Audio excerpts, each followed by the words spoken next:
We can report that. Unbelievable. Yeah, these were 14-year-old kids on a specialty chorus trip to Six Flags from Hanover. They'd spent the day there. That's the good news. They got that in, and on the way home, they ran smack into that weather, but were able to stay to the side of it. But there was debris flying around them, and it's just remarkable that they were unharmed. You know, every time we've seen a new video, whether it's coming to us from Springfield or Munson, I should say, or Westfield, the pictures have been unbelievable. And we heard Peter Judge say a moment ago that this is perhaps more devastating than some of the snowstorms and ice storms that we've had. There is just debris everywhere, several towns over.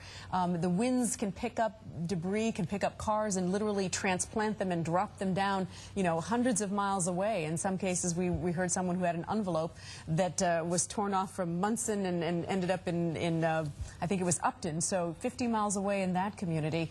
More of these kinds of stories I'm sure we're going to be hearing tomorrow. And as we look at this radar, you can see once again where there's still those watches and watches, I should say, no warnings, thankfully, watches that we're paying very close attention to as this last batch finally, here it is a little after 10 o'clock at night, this last batch of storms finally moving through the state of Massachusetts today. As you're waking up tomorrow morning, we can tell you that in 19 impacted communities, and these will largely be around Westfield, Brimfield, West Springfield, there will be no school tomorrow.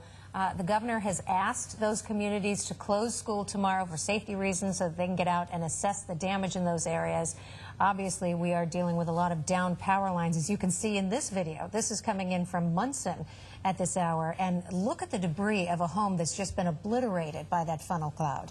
We also talked to a gentleman who was from Brimfield who said, you know, he heard the clouds and the running of thunder and lightning and ran down to the basement with his wife and child, and literally saw their home ripped off its foundation as they thankfully were safely in the basement. So, and look at that huge pine tree is what I'm trying to say, that is toppled over. And here again, the evidence of the cars being blown around, and you know that you're dealing with significant wind damage at that point.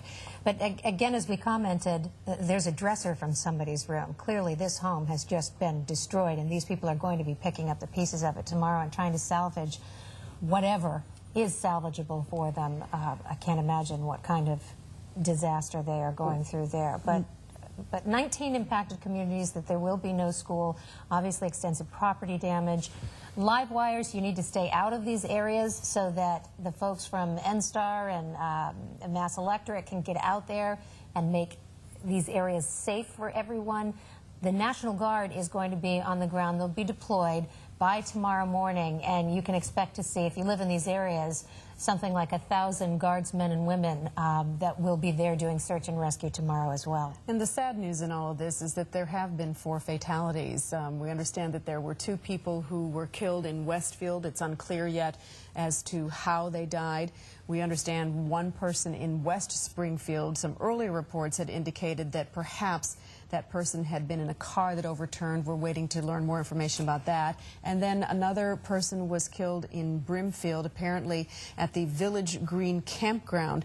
There was a massive search underway for anyone else who may have been missing, but they seem to have accounted for everyone else there. But that's the sad news tonight of at least 4 deaths that we know of that have been confirmed. And the National Weather Service now telling us that 7 confirmed tornadoes, and perhaps once the light of day hits tomorrow morning and they get out and they begin to assess the damage and investigate the way the trees have been sheared off, the way that the homes have been blown to bits, as it were, and where the wood has been sheared, they'll be able to determine if, in fact, there were other tornadoes. It certainly sounds like there are other tornadoes. Now, this video you're looking at, those bricks off of that building and these people running, this is coming to us from Springfield from earlier in the day when there was still sunshine out. Well, not sunshine, but at least daylight out.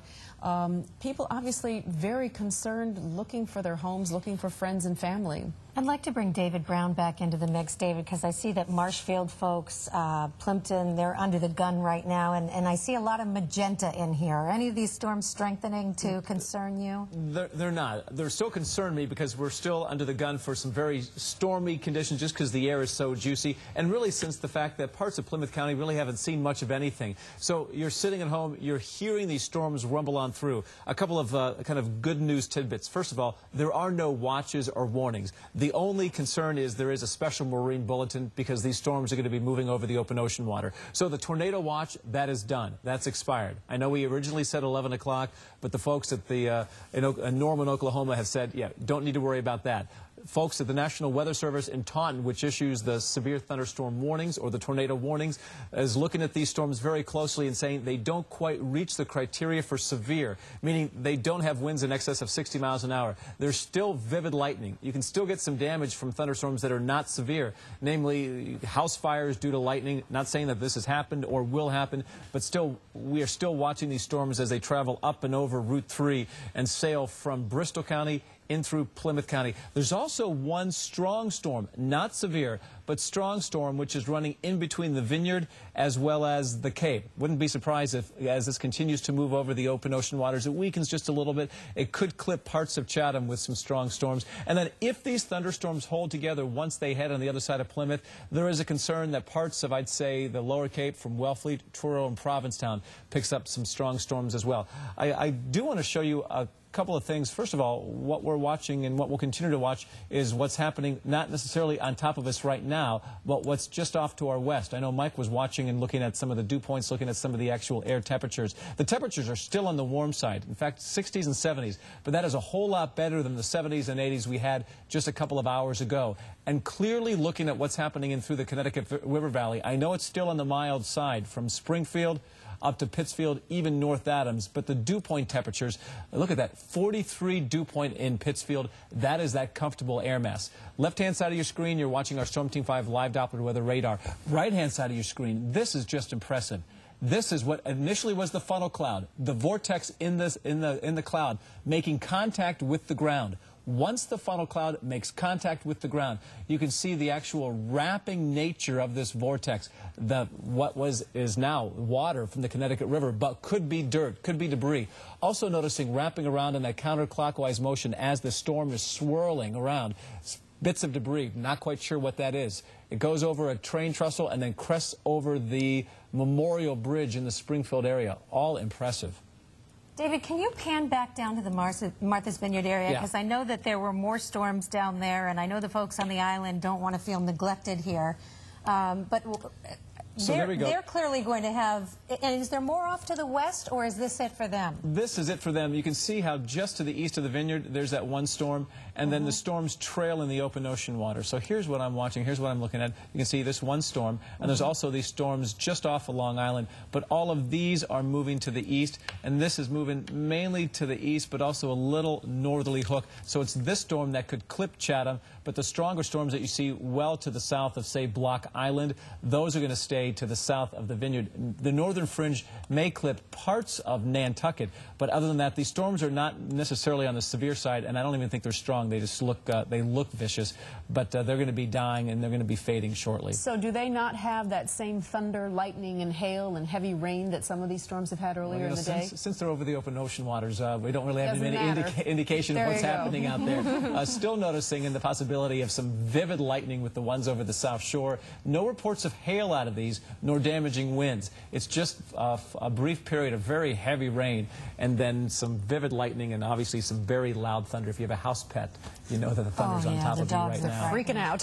You know that we've been talking a lot about the fatalities. 33 people, though, in addition to those fatalities, were injured in the Springfield area. 5 of them severely enough to be undergoing surgery at this hour. A lot of those injuries, David, that I've witnessed in the past from tornadoes come from flying debris or head injuries, and they can be very, very serious. It can indeed. When you talk about whether it is bits and pieces of roofing that is flying around or bits and pieces of tree limbs, trees that are toppled over, the injuries can be quite severe. And what we're noticing, and I'm going to be curious to see what happens over the next couple of days, the actual, not only debris, but the placement of the debris, how far some of this debris has traveled. We've heard reports of 40, 50, perhaps even up to 60 miles debris in and around western Massachusetts, going to be located in through central Massachusetts. Massachusetts. So the flying debris, that's why we encourage everybody to find a safe place and know what that safe place is. These are conversations that you need to have with you and with your family members long before we enter severe weather